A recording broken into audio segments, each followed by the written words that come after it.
ही recipe आहे vegetarian लोकांसाठी. त्यासाठी मी घेतलेले आहेत सोया मिनी चंक्स म्हणजे सोयावडी.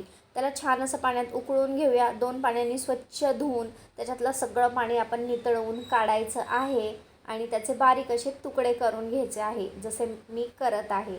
आणि आता एका कढईमध्ये आपण तेल घालून घ्यायचं आहे. त्याच्यात कढीपत्त्याची पानं घालून घ्यायची आहेत. एक मीडियम साईजचा कांदा बारीक चिरून लालसर होईपर्यंत फ्राय करून घ्यायचा आहे. आणि त्याच्यात घालणार आहे मी मिरचीचा हा ठेचा. त्याच्यात मी 4 पाकळ्या लसूण, 4 मिरच्या, कोथिंबीर आणि जिरे घातलेले. ते पण फ्राय झालं की आपण घालणार आहोत हळद. मिक्स करून घ्यायची आहे आणि सोयाबीनचे तुकडे आपण घालून घ्यायचे, ते पण मिक्स करून घ्यायचे. चवीपुरतं मीठ घालायचं आहे.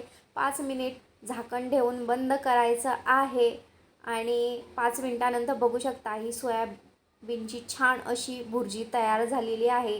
तुम्हाला जर माझ्या रेसिपीज आवडत असतील तर अजून नवीन रेसिपीसाठीच माझ्या चॅनलला नक्की सबस्क्राईब करा.